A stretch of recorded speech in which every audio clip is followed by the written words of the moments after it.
میرا ایک سوال ان بے باک تشبیہات سے متعلق ہے جو اس کتاب کے 8 ابواب میں استعمال ہوئی. اس کتاب میں بے باک شاعری کا استعمال کیوں ہوا؟ جی بالکل، جو جملے یہاں استعمال ہوئے وہ بے باک ہیں، جی اور یہی وجہ ہے کہ بہت سے لوگ اس کتاب پر تنقید کرتے ہیں کیونکہ اس میں ایسی بے باک باتیں کی گئی ہیں. پاک لوگوں کے لیے سب چیزیں پاک ہیں، مگر گناہ آلودہ اور بے ایمان لوگوں کے لیے کچھ بھی پاک نہیں، بلکہ ان کی عقل اور دل دونوں گناہ آلودہ ہیں. مسئلہ ان جملوں میں نہیں جو یہاں استعمال کیے گئے ہیں. جو میں نے ابھی کہا میں پھر کہوں گا.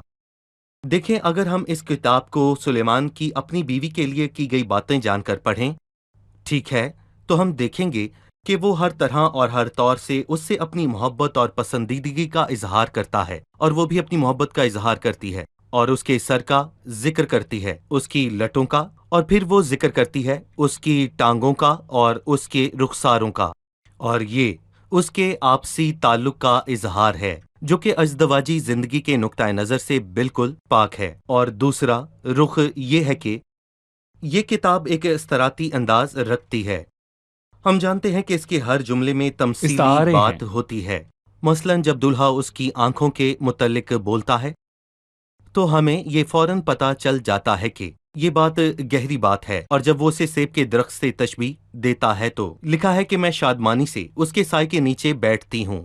مطلب اگر ہم اس کتاب کو جسمانی نقطۂ نظر کے تعلق سے دیکھیں تو یہ تمثیلی طور پر خدا کی محبت کے حوالے سے ہے جو ایک ایماندار اور خدا کے بیچ ہے، تو ہم ان باتوں کو باقاعدہ سمجھ پائیں گے.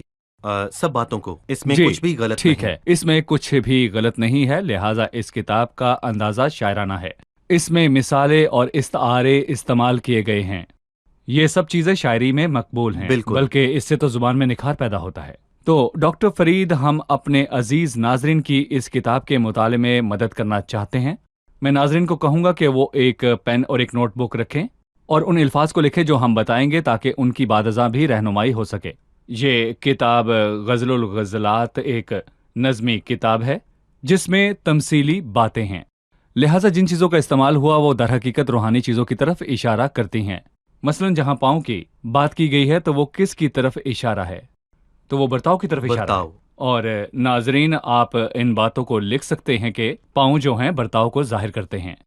جہاں چھاتیوں کی بات کی گئی ہے وہاں دراصل پستان کے متعلق نہیں کہا گیا، بلکہ چھاتیاں پختگی اور خوشی سے دینے کو اور ظاہر جذبات اور کرتی ہیں، ہمدردی کو. بلکہ بالکل ویسے ہی جیسے ایک ماں اپنے بچے کو دودھ پلاتی ہے، چھاتیاں پختگی اور خوشی سے دینے کو ظاہر کرتی ہیں. پاؤں برتاؤ کو ظاہر کرتے ہیں، ہونٹ کلام کو ظاہر کرتے ہیں، صحیح. اور آنکھیں جو ہیں فہم کو ظاہر کرتی ہیں، اور بال جو ہیں فرمانبرداری کو ظاہر کرتے ہیں، سر جو ہے خیالات کو ظاہر کرتا ہے، اور رانے خدمت کے لیے تیار ہونے کو ظاہر کرتی ہیں.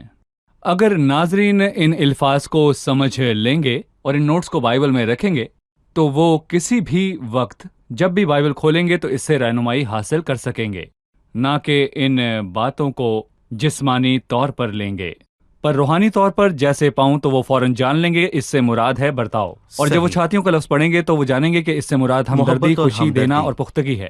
اور اسی طرح سے اس لیے ناظرین، جب ہم اس کتاب کا مطالعہ کریں تو ہمیں اپنے ذہنوں کو اس ناپاکی سے آزاد رکھنا ہے جو ہمارے آس پاس ہے، جو کہ ہم فلموں میں، گانوں میں اور ڈراموں میں دیکھتے ہیں. یہ کتاب خدا کی کتاب ہے، یہ باتیں الہی باتیں ہیں. اگر ہم اپنے ناپاک خیالات سے آزاد ہوں گے اور اس کتاب کو پاک دل سے پڑھیں گے تو ہم ایک عظیم جلوہ دیکھیں گے اور ہم اس کی عبادت میں جھک جائیں گے. جب بھی ہم ٹانگوں اور پاؤں کے متعلق پڑھتے ہیں ہم سمجھ جاتے ہیں کہ یہاں پر برتاؤ کی بات کی گئی ہے، اور جب ہاتھ کے متعلق پڑھتے ہیں تو وہ کاموں کے متعلق کہتا ہے، ہاتھوں کے کاموں کے. اور جب بھی ہم سر کے متعلق پڑھتے ہیں اس کا مطلب سوچ اور خیالات ہیں، اور جب بالوں کے متعلق پڑھتے ہیں تو مطلب فرما برداری ہے، اور جب ہم دانتوں کے متعلق پڑھتے ہیں تو اس کا مطلب سمجھداری، خوراک اور نشوونما ہے. آئیے خود کو جسمانی سوچ کے بندھنوں سے آزاد کریں اور اس مقدس کتاب کو روحانی نظر سے دیکھیں. اور میں ڈاکٹر فرید سے کہنا چاہوں گا کہ آپ ہمیں دلہا اور دلہن کے متعلق بتائیے، اور اس نے شوہر اور بیوی کیوں نہ کہا یا لڑکی اور لڑکا؟ اس نے یہاں دلہا اور دلہن کا ذکر کیا، اور یہی القابات قائم رہے، وہ دلہا اور دلہن ہی کی بات کیوں کرتا ہے؟ کیونکہ وہ محبت کی انتہا پر نظر لگانا چاہتا ہے. اور آخر تک وہ اس کی نظر میں دلہن ہی رہے گی۔ جب مکاشفہ میں کلیسیا کا ذکر ہوا تو یہ کہا گیا کہ وہ ہمیشہ مسیح کی آنکھ میں رہے گی، دلہن کی مانند راست جس نے اپنے شوہر کے لیے شنگار کیا ہو۔ مکاشفہ 21 میں، اور وہ اسے آخر تک اس کی جوانی کے ایام میں ہی اسے دکھتی ہے۔ یہ باتیں ان کی ایک دوسرے کے لیے آپسی نظر کو ظاہر کرتی ہیں، کیونکہ ان دونوں کے دل میں ایک دوسرے کے لیے میں کہوں گا کہ گہری محبت ہے۔ صحیح، یہ مشہور ہے کہ دلہا اور دلہن دونوں ہی شادی والے دن جذبات سے لبریز ہوتے ہیں، جذبات سے اور اس لبریز۔ دن عہد و پیمان بھی ہوتے ہیں، اور جوں جوں دن بیتتے جاتے ہیں محبت کی شدت میں کمی آنے لگتی ہے، اور وہ شوہر اور بیوی یا مرد اور عورت ہو جاتے ہیں۔ لیکن کمال کی بات یہ ہے کہ بائبل کہتی ہے کہ خدا اور اس کے لوگوں کے درمیان خدا اور اس کے لوگوں کے درمیان تعلق ہمیشہ ویسا ہی رہے گا، دلہا اور دلہن کی طرح۔ بہت شکریہ ڈاکٹر فرید، باتیں تو بہت سی ہیں۔ خدا کے فضل سے آنے والی قسط میں گفتگو کے سلسلے کو آگے بڑھائیں گے۔ اب مہمانوں سے ان کی رائے جانتے ہیں۔ جی، آج کے پروگرام سے آپ نے کیا سیکھا؟ غزل الغزلات خدا اور اس کے لوگوں کے درمیان تعلق کی بات کرتی ہے، خدا اور اس کے لوگوں کے درمیان گہرے تعلق اور گہری محبت کی۔ صحیح۔